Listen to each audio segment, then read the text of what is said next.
And thank you actually to everybody who's been organizing this event. It's such a great run of show. I really regret that I'm not there.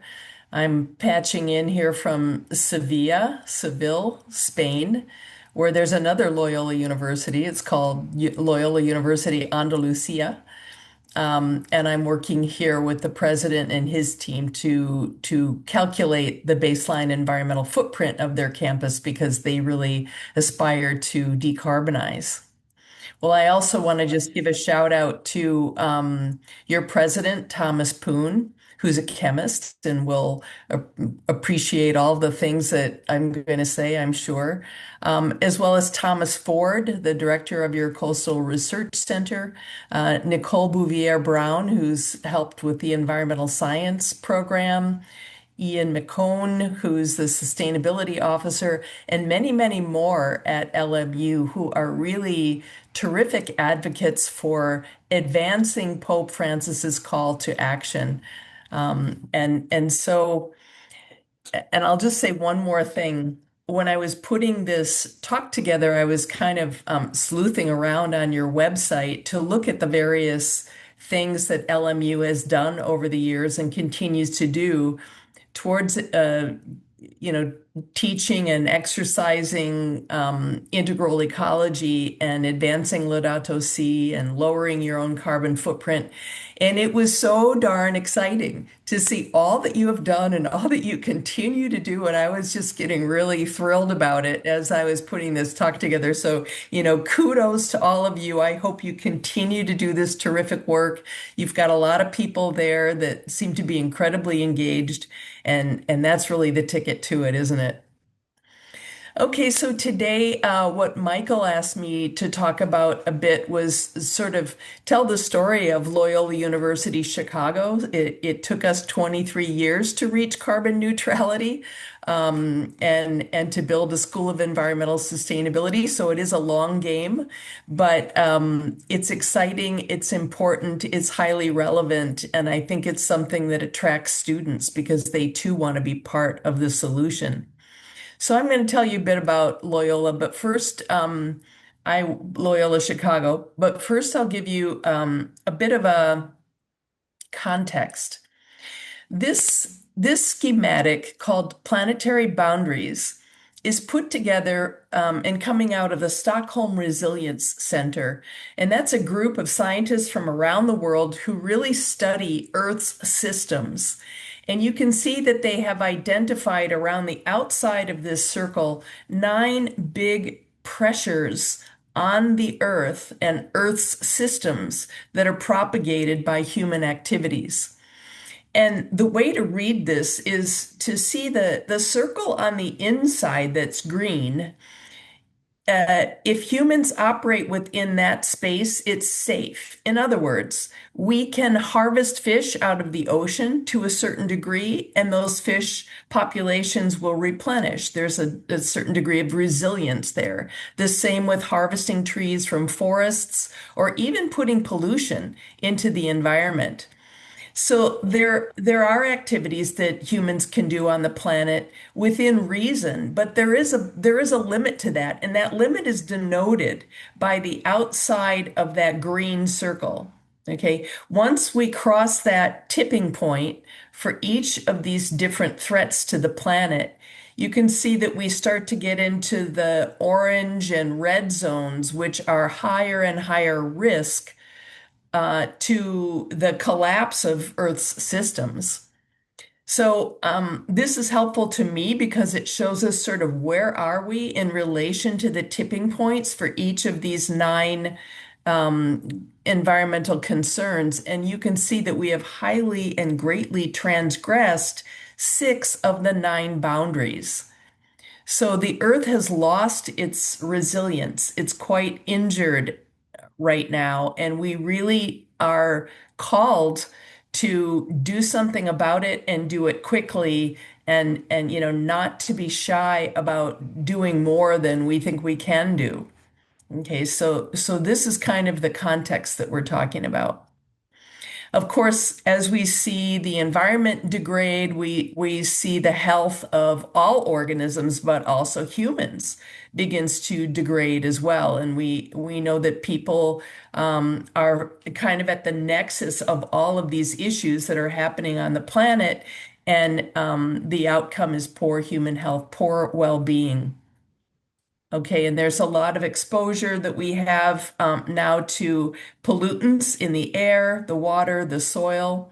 There's a rise of emerging infectious diseases as global warming kind of moves these mosquito vectors, for example, further and further north into North America regions. And of course, the growing frequency and intensity of severe storm events that we have all experienced. So these are all things that are real, that are happening to us now, and we're well down the road in dealing with these things. Well, lucky that we are Jesuit universities and we have leaders in the Society of Jesus that have developed this strategic plans many years ago that has four main strategies or universal apostolic preferences. The fourth one there, caring for our common home, is a pillar for the Jesuits. And it's so each of us in our universities is really called to action to help fulfill the goals of the Society of Jesus. And then, of course, Pope Francis, who has, continues even in his grave, continues to be an inspiration and a terrific leader, a world leader for caring for our common home, the cry of the earth and the cry of the poor. So I'm excited about being affiliated with the Jesuits because I feel like they have given us kind of a roadmap and also a goal, which is, to lighten our carbon footprint, become decarbonized if we can, zero waste, live lightly on the earth, but also integrate the habits and the education into our curricula. And it's really clear, what both of these entities are asking us to do. And the other kind of exciting thing about working for the Jesuits is they've got the biggest network of higher ed on the planet. So we have a big network of universities that are all using the same mission, the same strategy, moving in the same direction for both the cry of the earth and the cry of the poor. And to me, it's exciting and it's hopeful because there's a lot of energy and good people and phenomenal faculty at all these universities around the world, and we're all sort of moving in the same direction. So that's a gift. We're also hearing this call for action from the students. Many of you have seen this because I've shown it before, but in 2020, Amnesty International did a worldwide survey where they surveyed Generation Z and they asked them what are the most important issues facing the world and facing your country. And I know this is impossible to read, so I'll just tell you what these issues are. But climate change is number one. And the yellow line is, facing the world, and this is facing your country. Second one is pollution, terrorism, and loss of natural resources. So, of the top four, three of them are related to the degradation of our planet, of our common home. So that youth are calling us to action, and they don't want to hear that we're happy they're around, that they're all, tuned into this problem and they're going to rescue us. That is the most unfair thing that we could do to them. They're too young, they don't have any money, they don't have any connections, they don't have any experience. We have to lead, and they want to follow and they want to help, but let's not give them the responsibility to fix this problem. It's totally on us. So this is kind of where Loyola University Chicago started. We thought, okay, we're in the Midwest. We use a ton of energy to cool our buildings all summer long and to heat our buildings all winter long because we have kind of crummy climate there in Chicago. We have really, really cold summer or cold winters and really hot summers. So we use a lot of fossil fuels for heating and cooling. Um, The other thing is our campus, we have three campuses in Chicago and they're quite old, over 150 years, and many of the buildings are, 60, 70 years old. So deferred maintenance all over the place. There was a lot of really leaky, inefficient buildings. And so when Father Michael Garanzini became president, and then that was, I think, the year 2000. And then in 2002, he made a pledge that when he did a campus renovation, every new building would be LEED certified and every renovation would be to the standards of at least LEED silver. Most of them are gold certification. And I know you guys have, I think, six buildings now that are LEED certified. So a call out to LMU as well. But so anyway, our plan kind of had this two-pronged approach where we were going to build sustainability into our campus to lower our environmental footprint and do no harm to the planet while we were doing our everyday operations of teaching, research, and service. And then on the other side, the other prong to this approach was build this into our education. Loyola Chicago has about 17,000 students, and most of them are undergraduates, about 10,000 are undergraduates. We really believed that not a single student should go through 4 years of university anywhere in the United States, really, and not hear about climate change or not learn about why the loss of biodiversity is a tragedy. And just sort of go through whatever your curricula is, but never hear about this existential crisis that we're in right now. So, we set in our first climate action plan, and even before this, we set these goals, but we finally put it into a 2015 to 2025, a 10-year climate action plan with three primary goals. One was that we were going to educate all students, regardless of what their majors were, on the basic environmental challenges of this century. So again, everybody would have some degree of environmental literacy before they left Loyola Chicago with their bachelor's degree.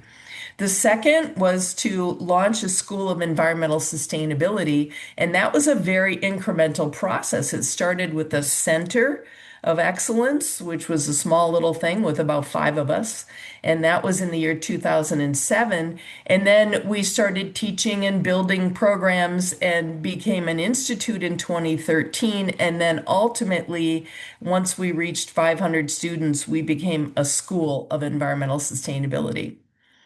And then the third goal was to achieve carbon neutrality on all three of our campuses in Chicago. We have a downtown campus, which is most of the professional schools, and then we have a medical campus out on the west side of Chicago.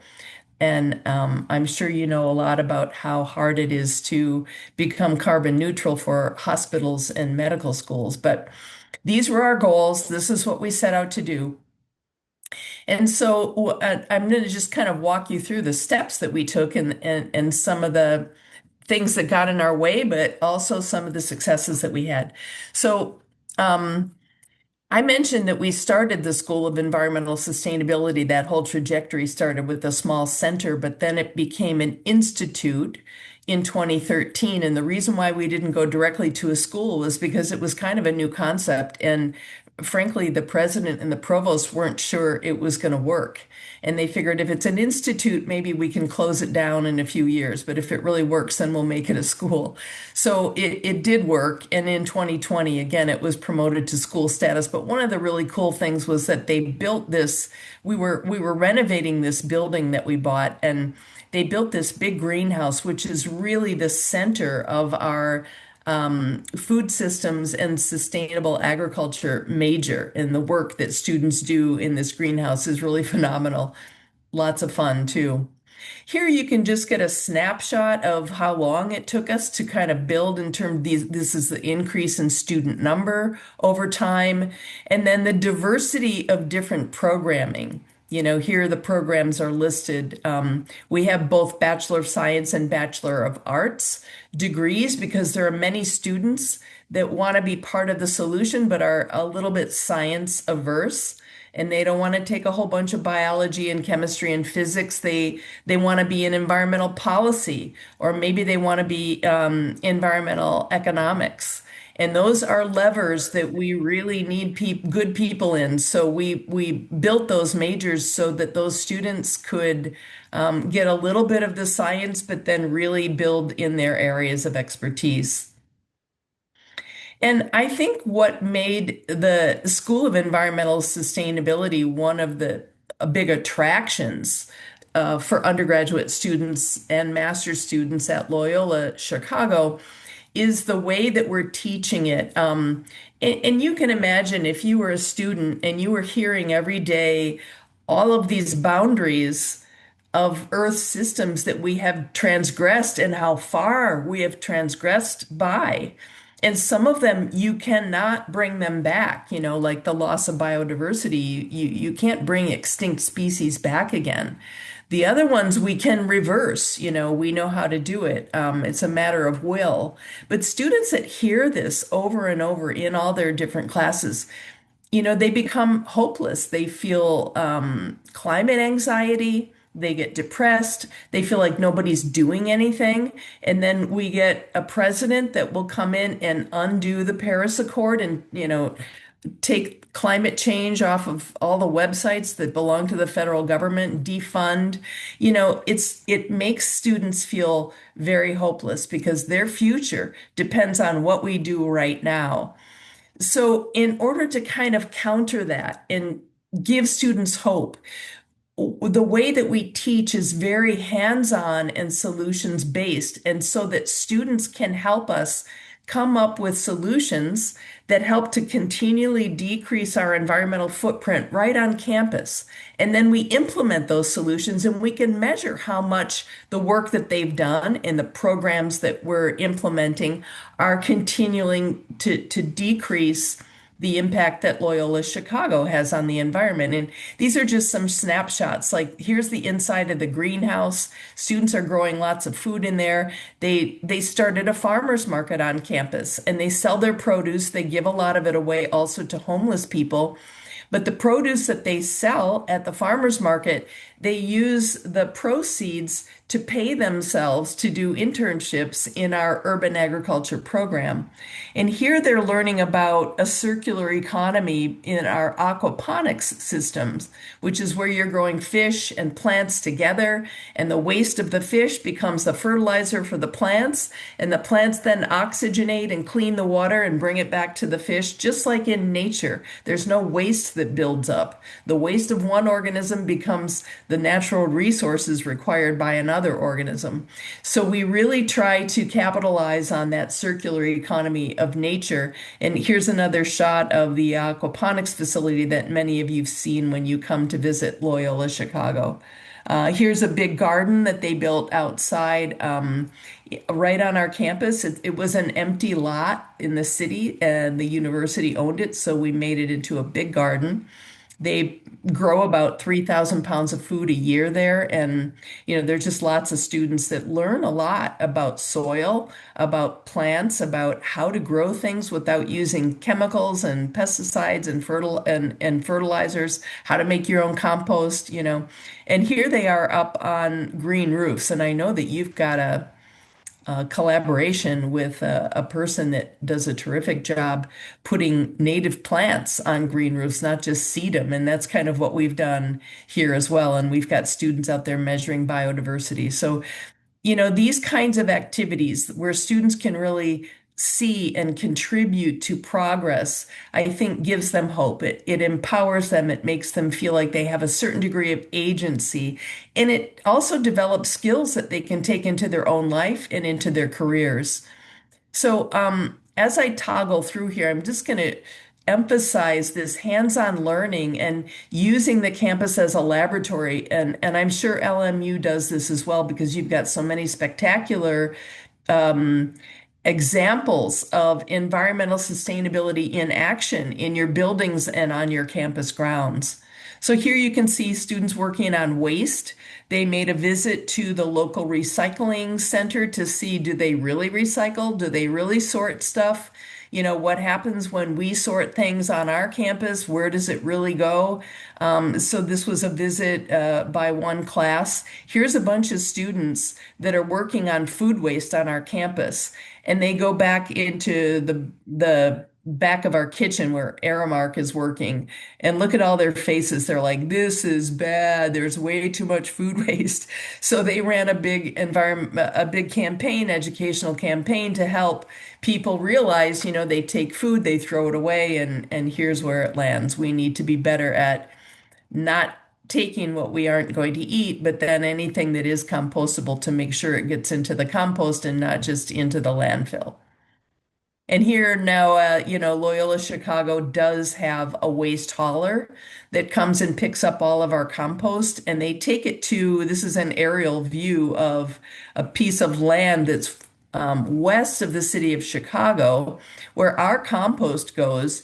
And in these big rows of nice black soil, this is where our compost is turned into organic, rich soil and then brought back into the city of Chicago for landscaping purposes.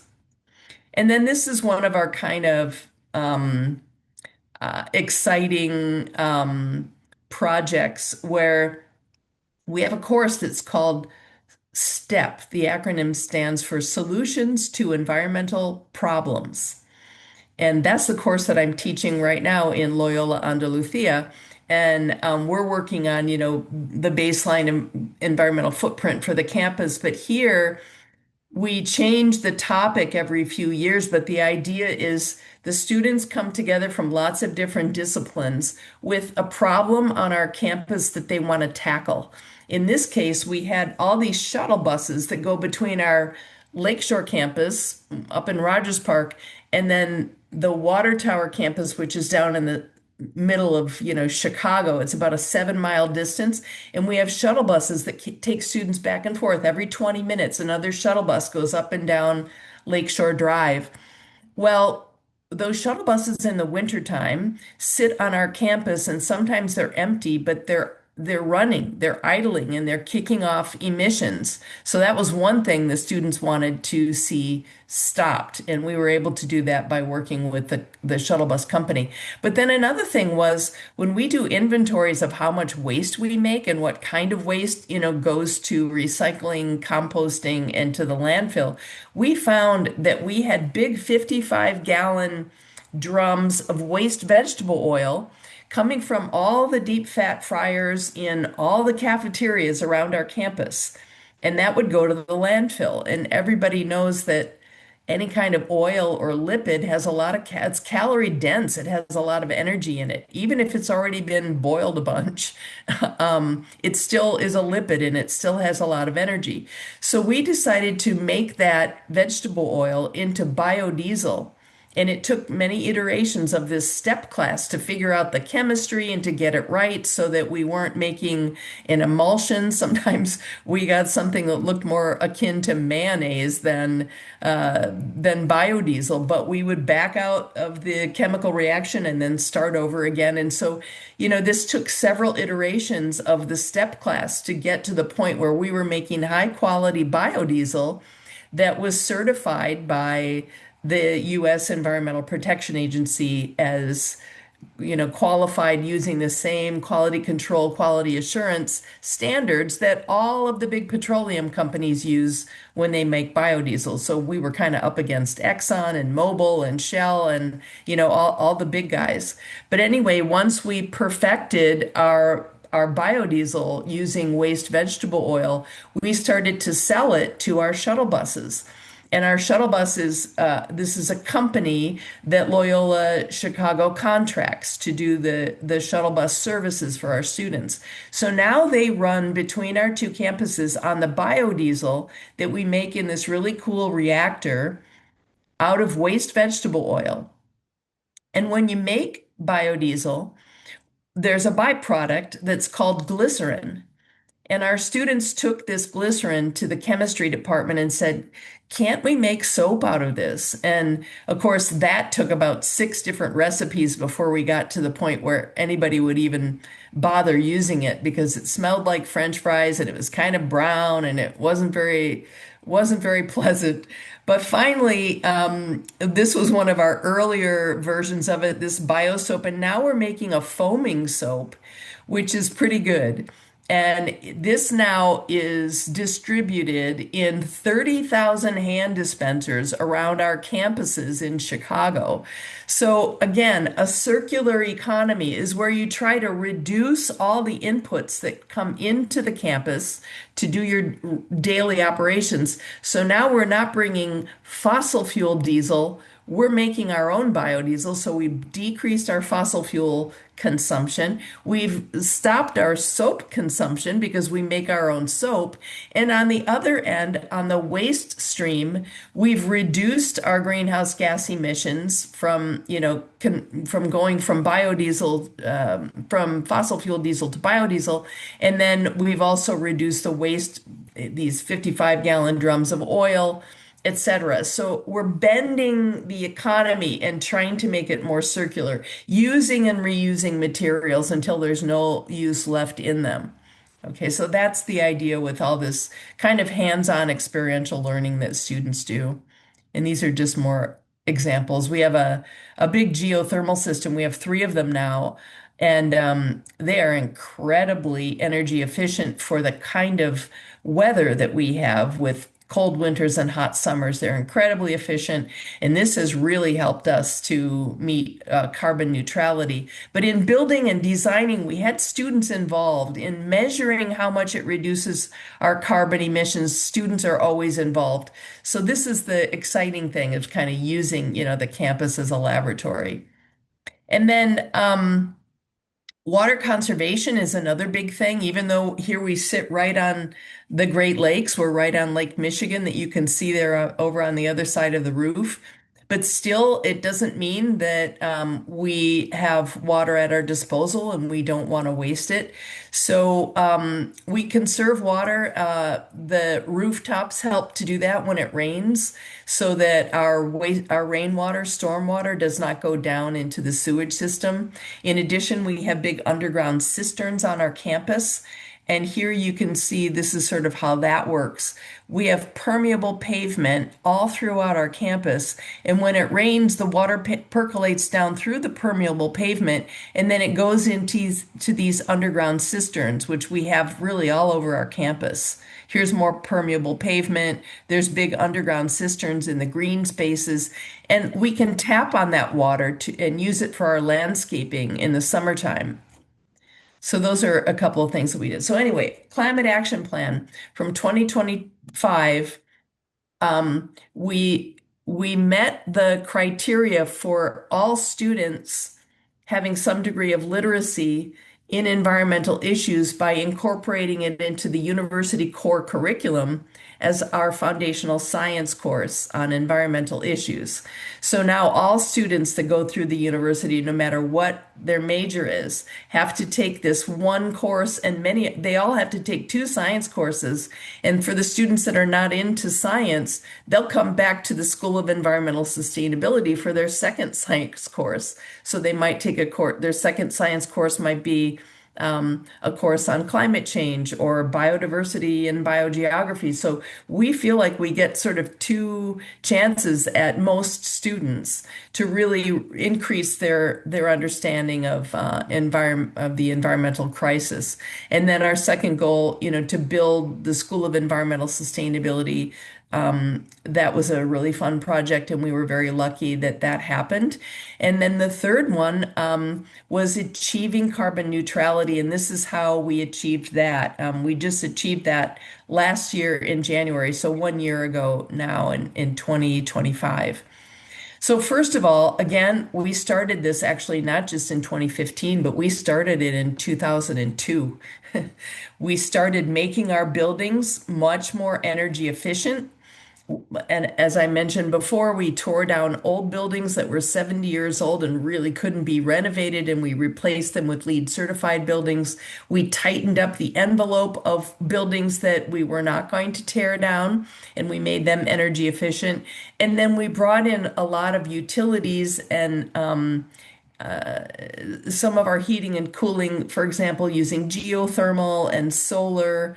And so doing those measures to tighten up our buildings reduced our baseline 2008 baseline environmental footprint by 45%. So we're simply using a lot less fossil fuels now to heat and cool our buildings. The second big thing that we were able to do was to sign a power purchase agreement with a new and very big solar farm in central Illinois. So they now produce 100% of the electricity for all three of our Chicago campuses. That further reduced our fossil fuel consumption and greenhouse gas emissions by an additional 40%.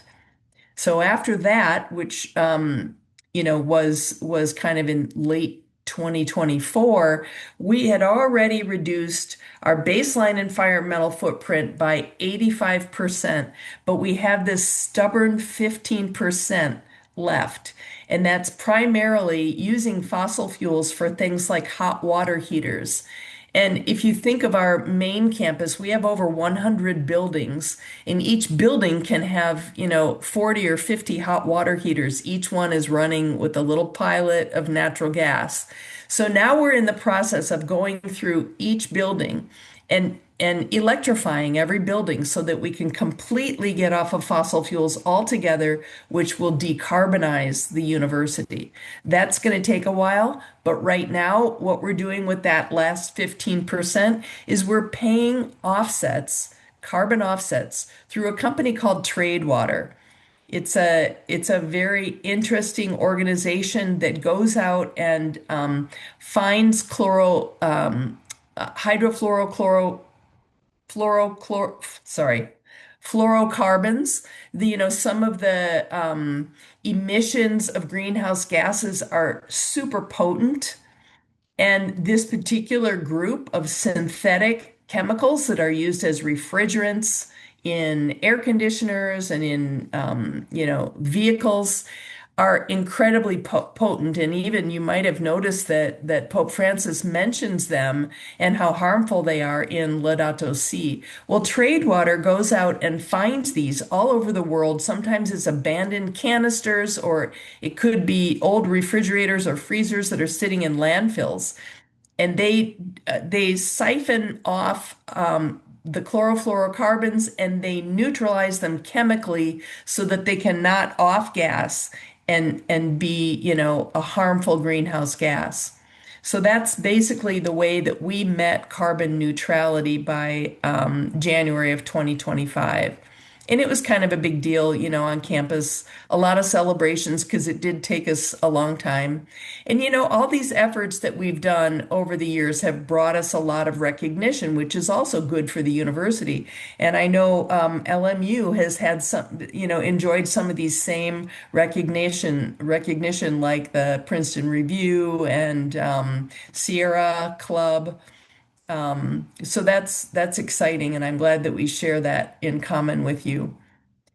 And just to take it one step further, our next plan, our next Climate Action Plan 2.0, is to decarbonize our campus. We also have not earned STAR's platinum rating. We've been kind of stuck at gold, and we're about 2 points short of reaching platinum, so that's a big goal for us. We want to earn STAR's rating, platinum rating by the end of this year. We would like to achieve our zero waste goals for our campus and also reduce scope 3 emissions, which are really tricky to tackle. That's a big challenge. These are all big challenges, but exciting to have these things to be working on. Okay, and then this is what I found out about you.